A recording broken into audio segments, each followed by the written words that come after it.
I'm cold. It's rude. Hey, Spuds, it's Jamie. Welcome back to another video first on the channel. I don't know, but welcome either way. I'm very glad to have you here. That is the first time in a while, I think, that I've actually nailed my intro. Hello. I'm very proud of myself right now. But thank you so much for clicking on this video. If you heard a little noise that sounded like a toot, I did not just fart. It's my slipper. Do you want to see my slippers? They're very cool. Look. I just kicked Shabba's microphone. Look at my slippers. They're so warm. So if you hear little toots, I promise I'm not farting. If I fart, I'll own up to it. I'm sat on a foot, and when it rubs on the sofa, did you hear that? It makes like a fart sound. Anyway, we're not talking about farty slippers today. Today, I came across an article on them written by Samantha Allen, Fran Tirado, and James Factora called 11 Problematic Transcoded Horror Movies Ranked by Watchability. And a while back, I looked at transphobic moments in like TV and film, and part of that exploration did include things like Silence of the Lambs. I really was interested in reading this, and I thought, why don't I read it on a video and we can discuss it, see where I agree or disagree. I want to hear your thoughts on it because I think it's such a huge movie villain trope in a lot of horror things to have like a serial killer who's a guy, he like wears the skin of women or like a woman's mask like a face, or he dresses in women's clothing to commit those murders, or sometimes maybe they're even trans-coded but it's not explicitly said if they're trans or not, and they're the villain. And the problem is when trans people are such a small part of society and get barely any positive representation, particularly if we look back like 10, 15, 20 years ago, there was like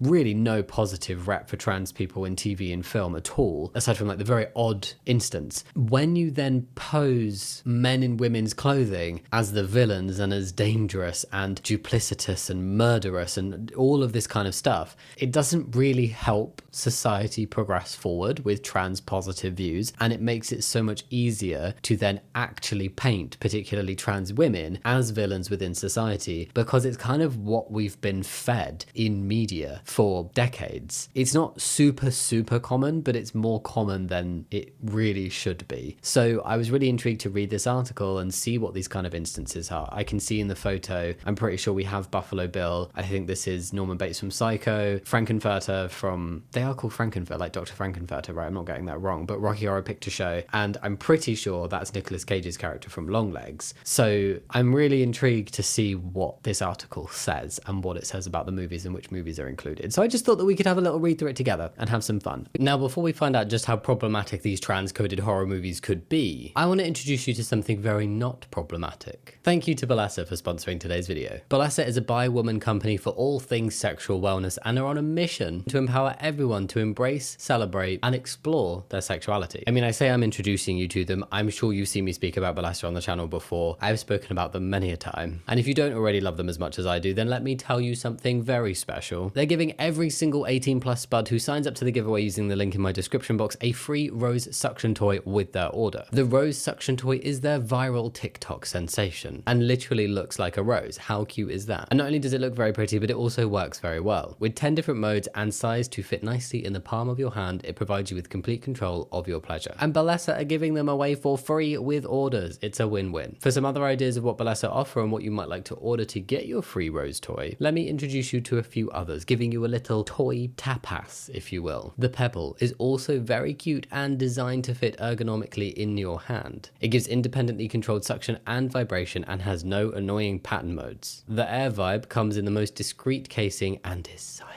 but very effective, giving dual stimulation. It's also waterproof and rechargeable, the ultimate versatile toy. The Thump does it all. Vibrate, suctions, and thumps. It's designed to be the replacement for all external stimulating vibes and utilizes Bellessa's improved pleasure jet technology. It's full of innovation, giving true fill vibrations that naturally complement the suction at its targeted base. It also fits and charges in this discreet carry case and is made from premium quality silicone that's waterproof. There's also plenty of other things to choose from on Bellessa's website. So go check out Bellessa and don't forget to sign up to the giveaway using the link in my description box to get a free rose suction toy with your order. Now let's get on with these trans-coded horror movies, shall we? Problematic would be a mild word for the historic representation of transgender people in horror media. Hell, even in the year of our Lord 2025, a major television series from Ryan Murphy. Oh, Ryan Murphy's Monster tried to avoid the transgender killer trope. It didn't. Ed Gein wasn't transgender, but that hasn't stopped Hollywood from indulging in the transphobic narrative that inspired Psycho and and Silence of the Lambs. I did hear that that was a bit problematic. I watched like half of the first episode and I was like, I'm really not vibing with this for multiple reasons, not just this, but I did go like, this feels like it's going to feed into some tropes, but also I'm just not enjoying it, so I switched it off. Anyway, even in the year of our Lord 2025, a major television series from Ryan Murphy seems to associate trans identity with violence in ways we hoped had been left behind in the 90s, but that still doesn't stop me from rewatching Silence of the Lambs every few years. Indeed, for all the caricaturing of trans people as triggered snowflakes who can't handle the slightest negative representation of our community, I've never met people who adore Sleepaway Camp more than them contributors do. I've literally never heard of Sleepaway Camp. What is Sleepaway Camp? It's a 1983 American slasher film, involves a shy young girl named Angela who, along with her cousin Ricky, is sent to a summer camp where a series of mysterious murders occur after the campers bully her. The killer targets those who have tormented Angela, and the film concludes with the reveal that the killer is actually Angela's deceased brother, Peter, who survived an earlier boating accident and was being raised as Angela by their eccentric aunt. Oh, okay. That is a trope as well we see sometimes, isn't it? Where like it's typically sons, like boy kids, who are then forced to be feminine because the sister's died or something's happened. That's the thing. I'll watch it and see what I think. I'm really curious about where this is gonna go, because I get the whole like pushing back against the triggered snowflake thing and saying like we can still like historical media even though we can recognize it as being problematic. I think it's important to call it out with as much gumption as you would say that you enjoy watching it. I don't think you can be like,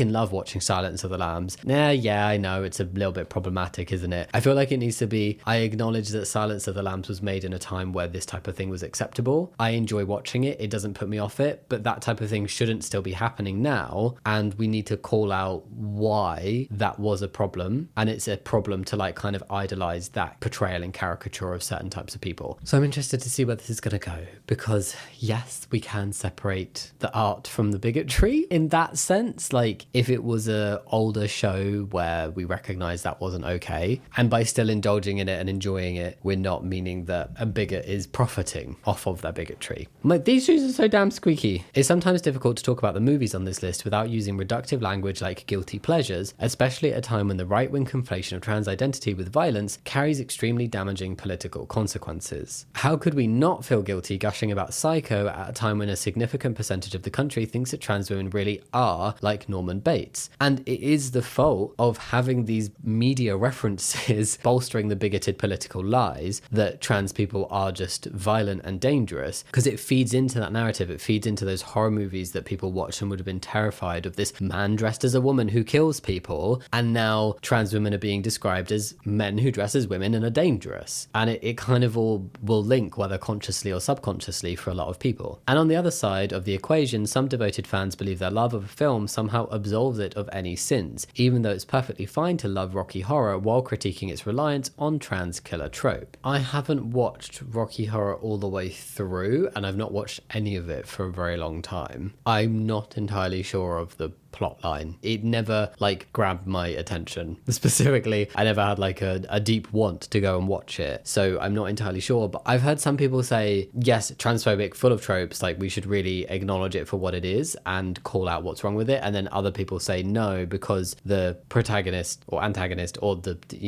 Tim Curry's character isn't actually transgender. So I'm not sure. Let's see if they go into Rocky Horror Picture Show more in detail, because there was an image in the cover photo for this article. I don't have time to solve media literacy for now, but let's take a deep breath. Repeat after me. I can still enjoy a transphobic movie. Movies I enjoy can be transphobic. Trans people are not inherently violent. I can still enjoy movies about fictional violent trans and transcoded characters. Doesn't that feel better? I'm trying to decide how much I agree with that or not. Obviously, trans people are not inherently violent. Yes. But I think it's also okay to say, if you don't enjoy something because there's anti-trans tropes or there's transphobic characters or it's been weaponized against the trans community since it was made, then that is also fine. You don't have to pretend like you can still like something, and you can entirely start disliking something purely based on it being transphobic by today's standards. That's okay too. And we can also recognize that a certain level of transphobia, we could personally draw a line at forgiving based on the age of something, but there are some things that are pretty like abhorrent and just out there that it's like, no, I'm just not gonna like that anymore at all. I don't know. I like, as a trans person myself, if I watch something that I like now know, so I watched Silence of the Lambs before I even like really realized, I didn't understand what was going on. I did not connect that character at the time I watched it, maybe I was too young when I watched it, to being trans. But then like reading about it later, I can acknowledge that, and then watching it when I was older with that context, I didn't enjoy watching it anymore. It just made me feel uncomfortable. So like, sure, if some people feel like they can enjoy that, then okay, but I'm not sure if I'm one of those people, because if I see things and I'm like, oh no, that just makes me feel a bit awkward. Like I can see how some people are going to read this and like weaponize it, or it's going to increase their transphobic views, and then it just means that I don't want to watch it anymore and I don't want to support it. So that being said, we can recognize that some trans-coded killers are better and easier to watch than others. Below, my colleague James Factora and editor-in-chief Fran Tirado joined me to rank murderers from Frankenfurter, oh I did get that right, to Buffalo Bill, from least to most watchable. A word of warning, we spoil virtually every movie below, so proceed with caution. Insidious 2. I've watched Insidious. I swear, I do not remember movies and stuff very well. The Killer, the Bride in Black, aka Parker Marilyn Crane. The most problematic thing in the movie. I'm gonna give it to you straight. The killer was forced feminized in childhood because the killer's mother, tormented by the memory of an absent father, despised his gender and started calling Parker Marilyn instead. Oh, it's one of those. Forcing him to dress up as a girl and driving him insane in the process. As Parker's mind decayed, he started dressing up in a black funeral dress and luring women to their deaths. In the end of the origin story, Parker throws himself off the roof of the hospital he is brought to after attempting to give himself bottom surgery. Right. Yeah, see, that to me, reading that description, I'm like, I just wouldn't want to watch it, because again, it is such a common thing to be thrown about these days of like, we must protect children from trans people. Parents are forcing their kids to be trans. and things like this really don't help break down that myth, because kids are not being forced to be trans. There are regulations in place in terms of gender affirming care. This definitely, I feel, feeds into one of the most problematic anti-trans tropes that are out there at the minute. Watchability. Not even the soapy stylings of Rose Byrne or Jenna Ortega could redeem this watch for me. I do find the Conjuring franchise hilarious, and the plot logic of Insidious 2 certainly scratches an itch for a certain lover of bad horror films, but I found no thrills nor chills upon viewing. This article is not quite what I expected. I do like them as a platform. What I was expecting here is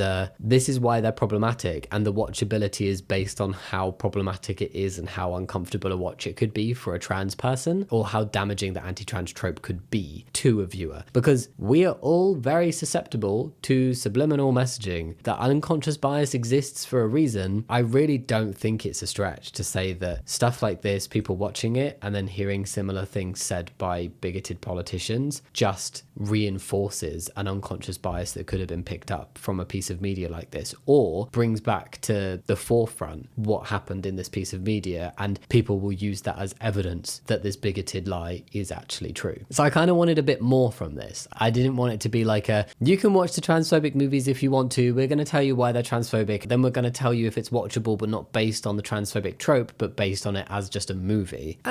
Okay. Hellraiser 2022. I've never seen this one nor the original. The killer, the Pinhead, as played by Jamie Clayton, and a whole bunch of extra-dimensional sadists known as Cenobites. The most problematic thing in the movie. It's almost quaint now to think that there was ever any discussion on the trans internet about whether it would be damaging to the community for Clayton to play Pinhead, because it was so quickly superseded by anti-woke crusaders who were just upset the iconic villain was going to be portrayed by a woman. This despite the fact that Pinhead was originally intended to be androgynous with a light, breathy voice. In execution, nothing about the Hellraiser reboot could even remotely be construed as transphobic. Jamie Clayton made a fantastic, truly otherworldly Pinhead, and that was that. Watchability. Subpar to mid-watchability, but not because it was at all transphobic, and merely because it's a perfectly serviceable legacy reboot and nothing more. So this one's been included on the list because, what, anti-trans people, or bigoted, or anti-woke crusaders were upset that a villain that was originally played by a man was now going to be played by a woman, and because Pinhead was originally written to be androgynous with a light and breathy voice, that could potentially have been transphobic. Maybe I'm struggling slightly with that reasoning. And then it just turns out it wasn't transphobic at all. Okay, I'm not really sure why this one is on the list. Maybe it's just because I've not watched it, nor the original. So I would be intrigued. Let me know what you think. Longlegs. I have watched Longlegs, and I literally, at the end, I was like, oh my god, it's like Silence of the Lambs 2.0-ish. But not quite, like different enough, but it just gave me the same vibe. And I was like, really? 2024? I thought we were past this kind of vibe of villain in a movie. movie. The killer. Longlegs, a serial killer with a strange, high-pitched voice who murders children via mysterious and potentially supernatural means. Coincidentally, this movie was written and directed by Osgood Perkins, the son of Anthony Perkins, who played Norman Bates in Psycho. The most problematic thing in the movie. The mere physical appearance of Longlegs is probably the movie's most problematic element. The killer wears his hair long, keeps his lips painted pink, and dresses in an androgynous way. Visually, it feels in conversation with other cinematic transcoded killers, even though I would argue this incarnation feels more knowing and metatextual than its predecessors. But there are definitely similarities in, and especially the vibe of like this feminine AMAB character, or like androgynous to feminine AMAB character murders children.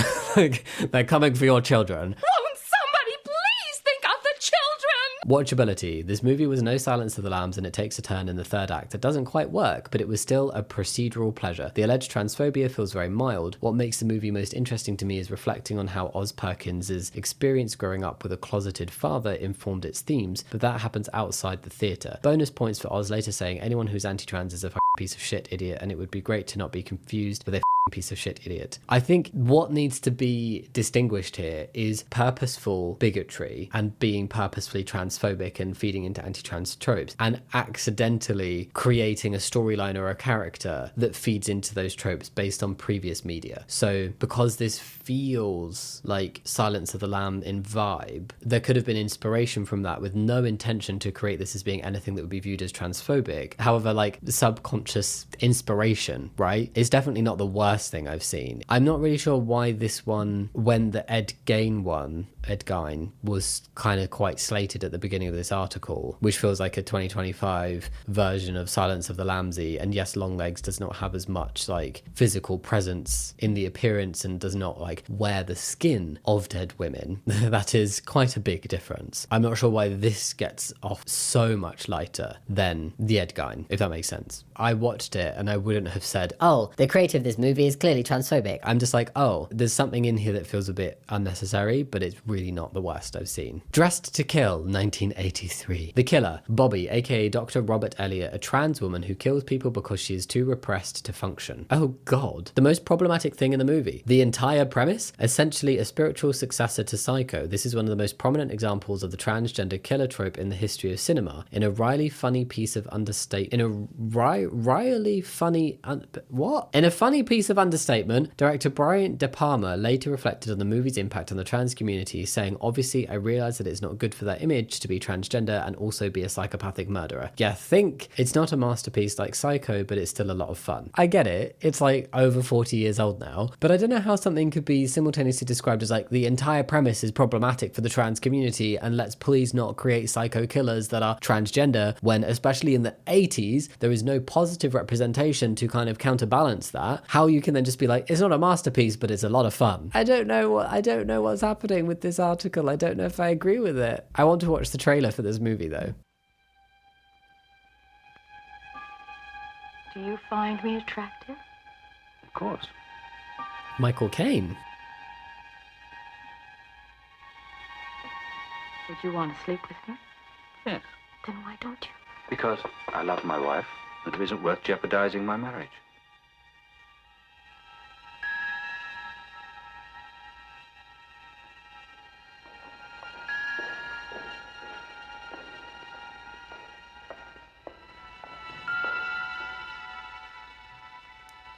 Oh, it's a very slow burn, even for an advert. I'm sorry. I shouldn't have been so rude. Thank you for picking up.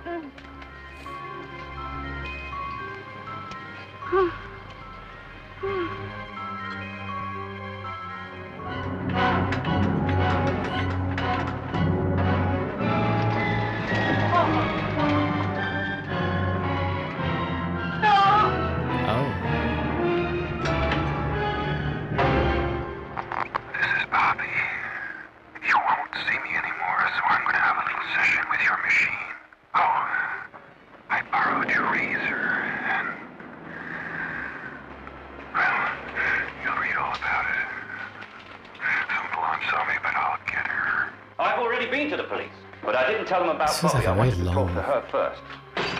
Brian De Palma, the master of the macabre, who shocked audiences everywhere with Sisters, Carrie, Obsession, and The Fury. now invites you to a Okay. showing of the latest fashion in murder.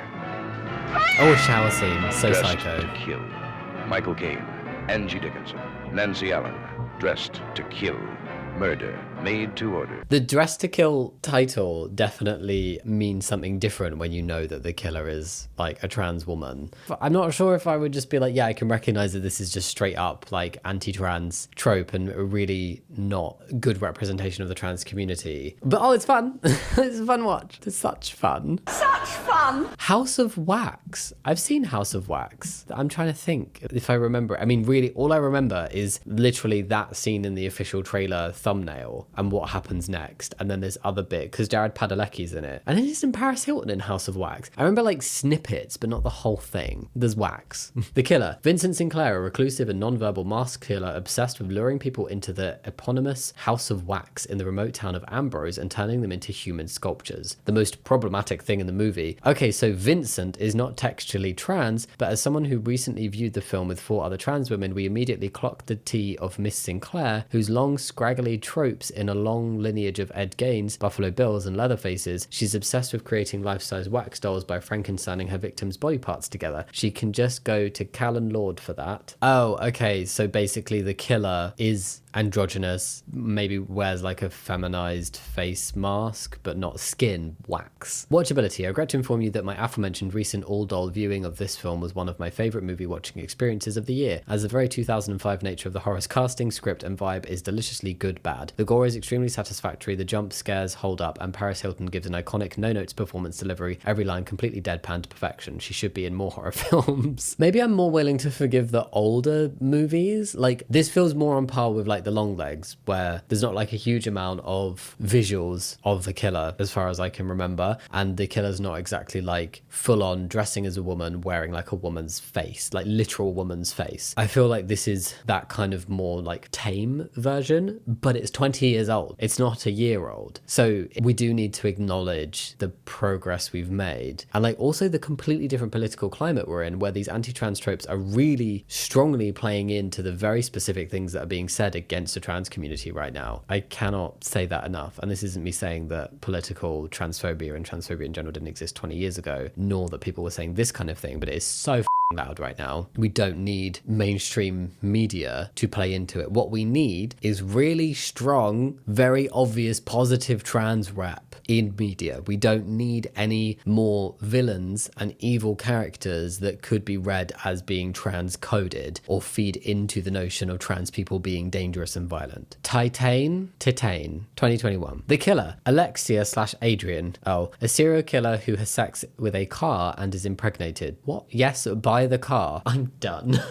Okay. After burning down her home with her parents locked inside, she shaves her head, breaks her own nose, and tapes down her pregnant belly and her breasts in order to assume the appearance of Adrian, a boy who disappeared 10 years prior. Inexplicably, Adrian's father, a local fire captain, accepts him as his son when he shows up. The most problematic thing in the movie. I mean, see all of the above. There's also a lot of shots of irresponsible hormone injections performed by a cis man. Okay. Watchability. Watching Titane in a theatre was a near psychedelic experience. I walked out unsure if what I had seen was transphobic, a radical ode to bodily transformation, or somehow both. I liked that it left me with a lot to ponder over in that regard. It also contains some of the most stomach-turning body horror sequences I've seen in a movie, though that speaks more to my personal icks, and to be clear, I have a pretty strong stomach. That being said, writing this paragraph has made me want to rewatch it. I've still never seen anything quite like it. I've never even heard of this. But also, points for originality on the trans-coded villain? Are they a villain, though? That's what I'm confused by. Because if they're not a villain, then it feeds into the trope of like trans people are there to deceive you. Like we're violent deceivers. But props for the originality of trans mask coded rather than trans femme coded. There's definitely a reason why it is 99% always an AMAB character who dresses as a woman or is a trans woman or is feminine in some way that is the villain, because it is mostly trans women that are portrayed portrayed as violent and dangerous and as villains. I will definitely not be watching that movie though. Oh my god. Sleepaway Camp. There we go. The one that I googled already. The killer, Angela, a teenager who was assigned male at birth but raised as a girl after her sister died in a tragic boating accident. The most problematic thing in the movie, the final scene of the movie shows the camp counselors staring in stunned silence at nude Angela, fresh off her most recent kill, holding a knife and making some truly horrifying noises. Oh, okay. Watchability. I have a real soft spot for 80s slashers, and this one remains a campy, pun intended, good time despite the obvious problematic elements. I do want to watch the trailer for this one, but not right now. Yeah, awkward. I also think part of me is like, if I've not already seen it and it's like got anti-trans tropes in it, or it's like trans-coded in a negative way, then I'm probably just not going to watch it now. If I don't already have that nostalgia and I haven't already like watched it and enjoyed it pre-realizing that it was problematic, I wouldn't want to get into it fresh, if that makes sense. And if something came out now and had these kind of anti-trans tropes, like, I'm going to call that out more. Texas Chainsaw Massacre, 1974. I think I've seen this one, but I've definitely seen the remakes. I want to read what they said and see if I remember the movie enough. The killer, Leatherface. The most problematic thing in the movie. Thanks to some research following a recent viewing of Ryan Murphy's Monster, the Ed Gein story, I learned that Leatherface's origin story was largely inspired by the Butcher of Plainfield. Ed Gein was mythologized as a cross-dressing killer with unsubstantiated claims, reflective of the time, that he wore the skin of women because he wanted to actually be one. Franchise creator Tobe Hooper said he studied Gein while creating Leatherface, which makes sense because the chainsaw-wielding serial killer inhabits personas based on the masks he wears, made from the faces of his victims. Two of those personas are female, Pretty Woman and Old Lady, which bring the killer to wear dresses, and I wish I could say she is serving, but the dresses are quite ugly and they walk like an injured quarterback. Oh dear. Watchability. This horror classic is very watchable. This is especially true if you are someone who enjoys the nostalgia and practical effects of the slasher canon, but perhaps not so much if you think old movies are boring. Maybe skip ahead to when Renee Zellweger joins the franchise. Renee Zellweger's in the franchise. This one, I'm trying to work out why I'm less like, oh yeah, this is problematic, and I'm more like, no, I can see why it's not. I guess it's maybe the background knowing how inspired the creator of the franchise was by killers who wore like women's faces. But I will say that, and this is what I was going to say, I thought that Leatherface just took the face of like the most recent kill or a recent kill. It wasn't always specifically women, there was also men. So this feels less like of a trans trope and more of a killer literally just takes on the persona of whoever they've just killed, whether they are man, woman, non-binary. I don't think there's non-binary people in the franchise, but I don't know, why does that feel more okay to me? Yeah. Silence of the Lambs, 1991. This is the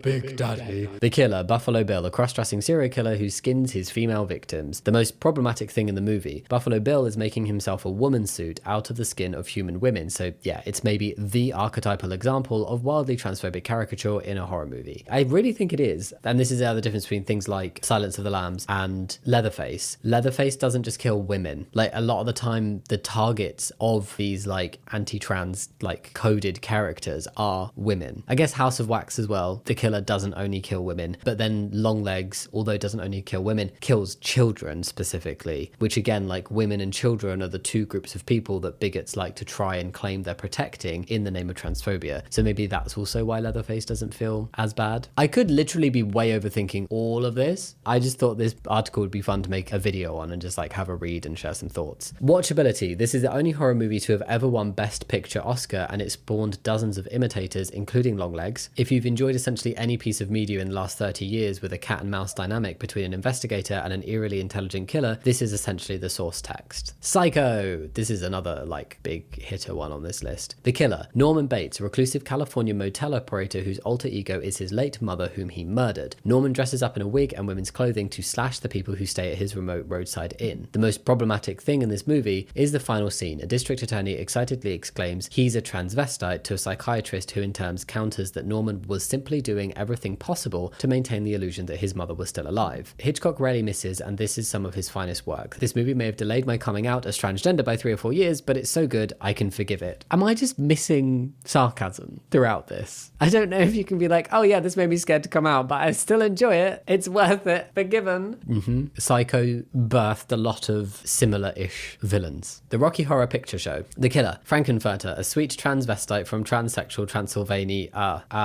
guitar and saxophone riffs. The most problematic thing in the movie, Frank, excellently portrayed by Tim Curry in his film debut. That was Tim Curry's film debut. Kills a man and serves his remains for dinner, has sensual encounters with both Brad and Janet that are dubiously consensual at best, and brings the titular Rocky to life a la Dr. Frankenstein in order for him to serve as a sex slave. But damn if he doesn't serve while doing it all. That is quite problematic. And are they the lyrics? A sweet transvestite from transsexual Transylvania. I'm just a sweet transvestite. And there's questions over consent. Yeah, okay. I'm more on the side of, yeah, this is problematic.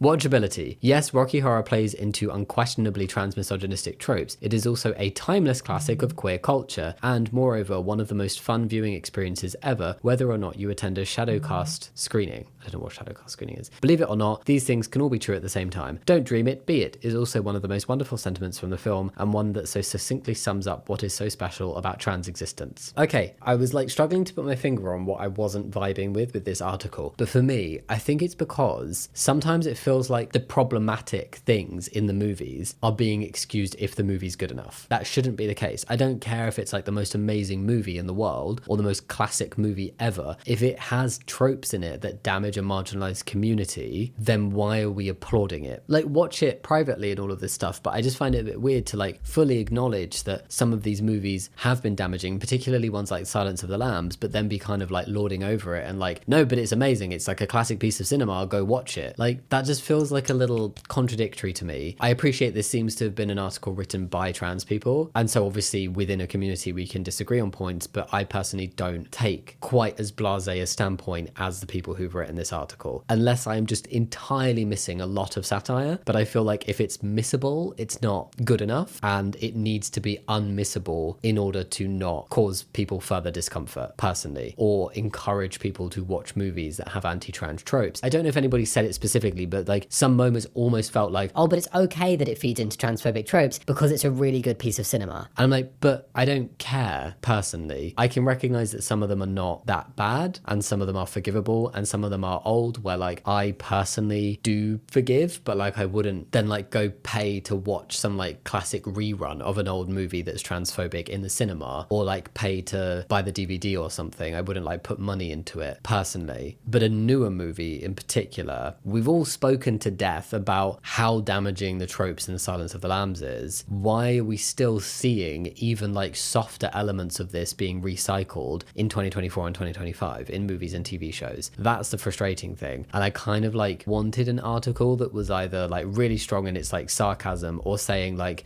okay, we can acknowledge that objective, this is a great piece of cinema, but still, you know? And also like we can enjoy things that have transphobic elements to them if we want to, but it's also absolutely fine to not be able to enjoy something because it has transphobic elements. I feel like that was also like the other side of the coin that needed to be expressed. I wanted more of this to actually be a watchability based on the transphobia. And this is also like trans-coded horror movies, which as a title could have been read as there are positive elements of transness or trans-codedness in these movies, but these are like all negative, except Hellraiser, which I feel like I'm not sure why it's on the list. But anyway, I would love to hear your thoughts on this and your opinions. Please go leave them down in the comments. Yeah, I don't think it's snowflakey at all to be like, I don't like that because it just feels really uncomfortable as a trans person to watch, and the themes are not fantastic for the trans community. I think that's fine. I don't think you're being overly sensitive at all. But yeah, let me know what you think. You're going to see some names on the screen, some beautiful, wonderful names. These are my lovely, beautiful Patreons. Thank you so much for supporting me over there. It really helps me continue making this content. And a big shout out to my top tier Patreons: Ginger Blues, Tig, Night Soul, Sugar Joe, Elden K, Nesta, The Third Hatman, Max Makes Mods, Stella Nerving, Rive Champimon, Chloe, Iona Balash, TNS Mom, Sally Drew, Randy, Elbar, Marv Mallow, Rachel Raptor, Jesse Mussel, Gosco, Sienna Lamb, Slayer, Sarah Hobbs, Pacey Prince, Riley Ray.